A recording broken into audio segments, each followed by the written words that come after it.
আমি কিন্তু জেলে যাওয়ার আগেও যে একবারে অপরিচিত কেউ ছিলাম তা না, কিন্তু জেলে যাওয়ার আগেও একেবারে যে অপরিচিত ছিলাম তা না, কিন্তু জেলখানা থেকে আসার পরে আমি একটা নিয়ত করে আসছি যে এই জৌলুস, ইউটিউব, ফেসবুকিং, এই সেই এগুলো আসলে কোনো কাজে আসে না।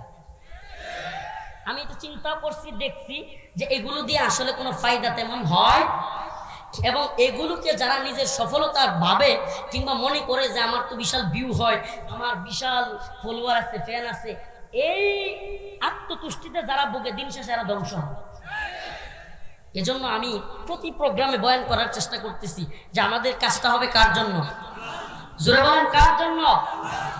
আমি ওই আপনার আজকে চৌধুরী ফিলিং স্টেশন না কিনা, চৌধুরী ফিলিং স্টেশন ওই মুকসেদপুর, ওটাতে জালমুড়ি খাইছি রাস্তার পাশে।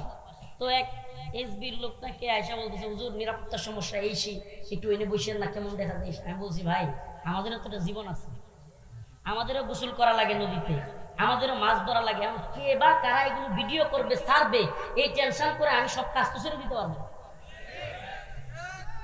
এরপরে ওনারা সরাই দিলাম আর জালমুড়ি খেলাম রাস্তার পাশে বৈশা।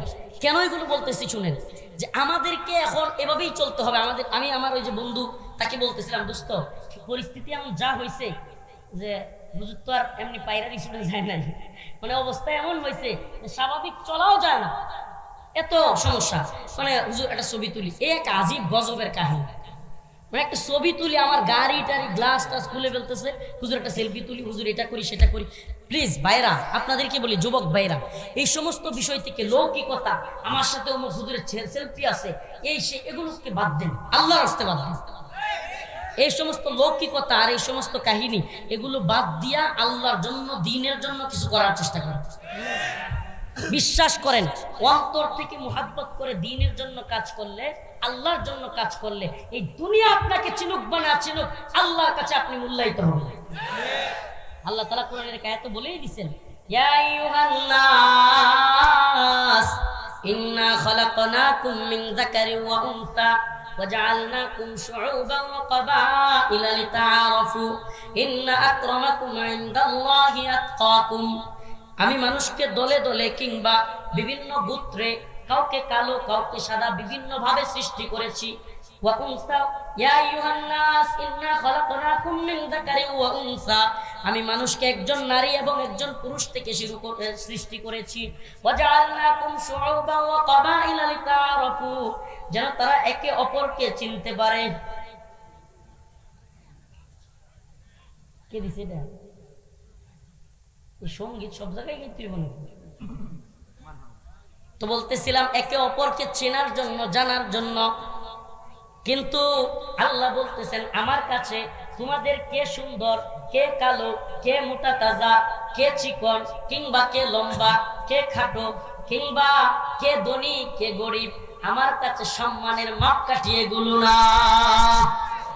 আমি আল্লাহর কাছে সম্মানের মাপকাঠি হলো ইন্না আক্রামাকুম ইনদাল্লাহি আতকাকুম। আমার আল্লাহকে, আমি আল্লাহকে কে বেশি ভয় করে সে আমার কাছে সম্মানী। সুবহানাল্লাহ বলেন। তাহলে ভয় করতে হবে কাকে?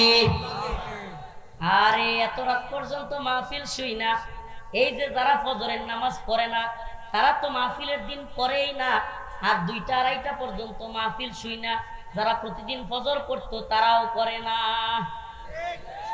এটাও ঠিক না? হুজুর, এই কালচার তৈরি হয়েছে আমাদের বাংলাদেশে। যারা ফজরের নামাজ অন্যান্য দিন পড়ে না, এরা তো মাহফিলের দিন পড়েই না, যারা পড়তো এরাও মাহফিলের দিন ফজর মিস করে। এই কাজ কি আল্লাহর জন্য হয়? আল্লাহর জন্য হইল। আজকে থেকে ফজর মিস করব না কে কে? ইনশাআল্লাহ। শুনেন, নামাজ, এক ওয়াক্ত নামাজ ইচ্ছাকৃত ছেড়ে দেওয়া কুফর। ইমামগণের মধ্যে আহমদ ইবনে হাম্বল বলছেন, সে ব্যক্তি কাফের হয়ে যাবে, তার মুসলমানের কবরে দাফনও করা যাবে না। আমাদের মাযহাব একটু নমনীয়। আমাদের মাযহাবে বলছে যে তারা পিটাইয়া জেলে দিতে হবে, তওবা করলে তারপরে ছেড়ে দিতে হবে। ইসলামিক রাষ্ট্র ব্যবস্থা থাকলে কিন্তু ইচ্ছাকৃত নামাজ পরিত্যাগকারীদেরকে জেলখানায় বন্দী করা হতো। অতএব নামাজ কি বন্ধ করবেন? আরো জোরে বলেন, করবেন?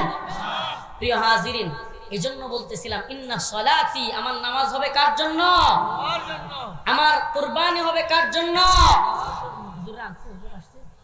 আমি তো 10টা 5 মিনিট আসছি।